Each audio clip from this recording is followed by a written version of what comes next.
One of the things is that I'll give you an example. I have one partner who we're talking to. This guy's got buku bucks. He's got to put it to use. And what we're thinking about doing is setting up a joint venture partnership with him, where his role in the partnership is to control the money.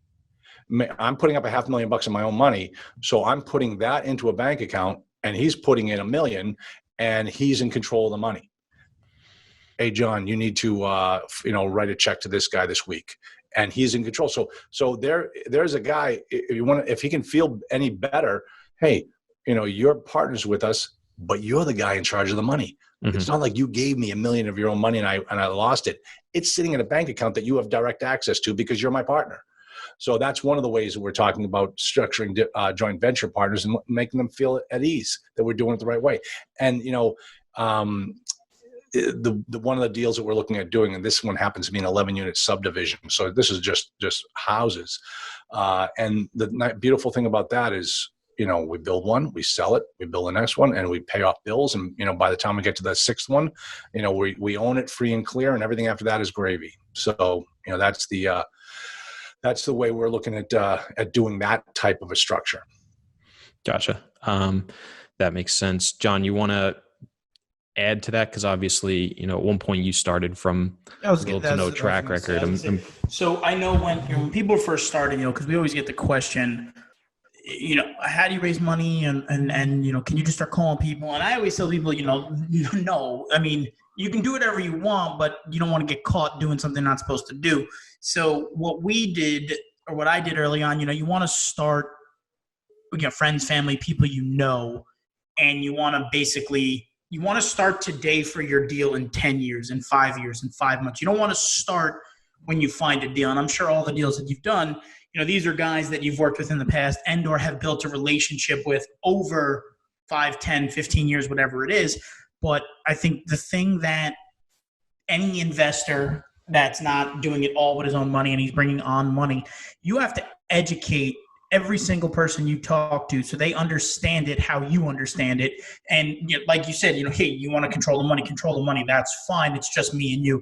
I wouldn't necessarily let someone control the money if there was 30 people in the deal. Never. But no. Of course. Yeah.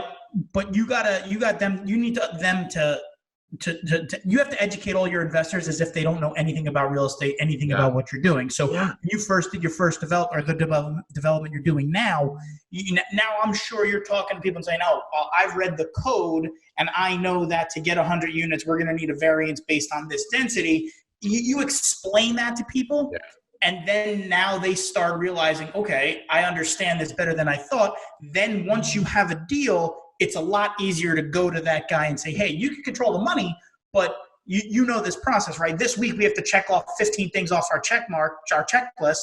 And through the whole process, they understand it. And I think that is what the biggest key in my mind when raising money and bringing in investors. One, you can't just call people up and ask for money. You gotta offer them the opportunity to invest, but you gotta offer them the opportunity through a series of educational events through your education, right? If you go to a conference and you learn something, you can email your whole database and say, hey, I just really picked up this really interesting information about about cap rates, about shrinking expenses. And if you do that over time, people will start coming onto your side of the coin. And then I have a deal becomes a lot easier to raise money. Have you seen that over your? Oh my God, John, you talk like you've done this before, because here's the thing. One thing you just said about you're thinking about doing it 5, 10 years down the road. What you have to explain to people is that you're building a business. This isn't a one-off. You're not going to make all your money by doing one deal. You're doing this over the next 10 to 20 years. So do it slowly and systematically in the right way and educate these people. And I'll tell you, talk about education. That's a great, great point. The problem with some of these new investors have that looking to do their first deal is they think that the people that they're talking to about money know as much about multifamily as they do. They haven't been sitting in those weekend boot camps. They haven't been listening to Charlie Dobens on webcasts. They haven't done any of those things. So when you show up and ask them for money for a multifamily deal, you got to explain to them what multifamily is so they understand it. And that is so key that people don't get that. And it's building you and what you said is perfect example is when my wife and I were first getting started, our first deal, before we even had our first deal done, we were building up the names of the of our database of investors. And like you said, any time anything happened in our travels through this business, we would let our whole list know. Hey, we just put an offer in on this property. Hey, guess what? That deal fell through, and here's why. And so 6 months later, when we finally got that first deal, and we went out to the world and said, hey, we're looking to raise money, we had money in 9 days because everybody on our list knew what we were doing. They understood multifamily. They understood what our goals were, and they went out and signed on up. And that was because we took the time and built up that side of the business, the investor side. So you're absolutely right. That's you're you know, if I didn't know you, John, I would say, wow, that guy's done it a couple of times, because that's exactly how you do this business. Oh, I think he froze, but awesome. I think it's really well put. I couldn't agree more. I think one of the things that is tough to realize too is remembering that even as you get more and more educated, being able to take those concepts and explain them very simply is hypercritical when you're talking to people. It's something I continue to struggle with, but I think I'm getting better at, is being able to take those high-level concepts, those things that are second nature to you, and breaking them down into very easy to understand, manageable concepts. So, people can start to get educated through you. And if they are looking to be a passive investor in deals, they feel that they understand what they're getting themselves into. They trust you as an expert, and they know that, hey, as things come up, he's going to be able to explain it to me in a way that I understand, whether it's good or bad, because there's plenty of ways you could explain it that you wouldn't understand. But if you can communicate effectively with people and that they can understand, comprehend, and then, do what they will, I think that's an understated value that you need to be able to do as well. I teach two segments of my weekend classes. One of them is the power of the cap rate.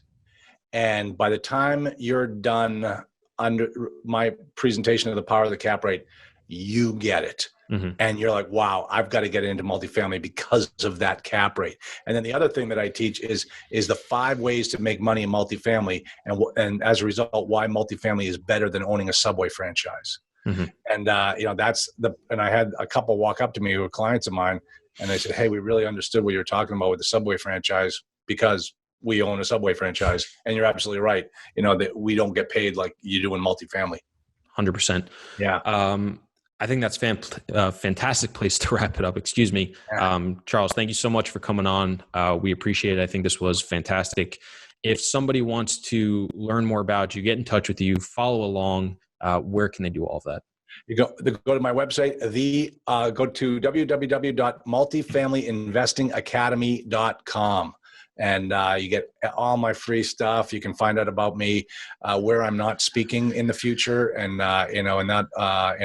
what new things I'm coming out with. I'm actually doing a joint venture coming up with Jillian Sidoti on for securities law, coupled with my training. So that'll be coming out too, and you can find out all about it on the website. So it'll be cool. And John. And Chris, John wasn't as bad as you said he was. He really wasn't. I can tell you that right now. So yeah. I appreciate. Today was a good day. I'm harsh sometimes. Okay. See, but you're New York. See, and I'm Boston, so it's like we talk the same language. We got a little bit of a thicker skin. People could take it. Sometimes you talk to people in the South and other places, and they're like, "Oh no." Well, don't get me going about Texas, man. Don't get me going about Texas. We won't. But I appreciate it, guys. Thank you so much for listening to this episode of the podcast. If you're not already subscribed, would appreciate it if you would do so. And if you are, please send it to a friend, family member, or colleague that you think would enjoy this and get a tremendous amount of value. We also just launched a Facebook group. We would love if you go check it out. We are trying to connect with everybody who listens and subscribes to the podcast, connect with you, bring you as much value. Hopefully you can bring some value to us as well, and we can all grow together. You can check that out by going to Facebook and searching the Real Estate Investing Experience. And Charles, once again, thank you so much for coming on. This was amazing. Thanks, gentlemen. I had a lot of fun. Thank you. Good time. Talk to you soon.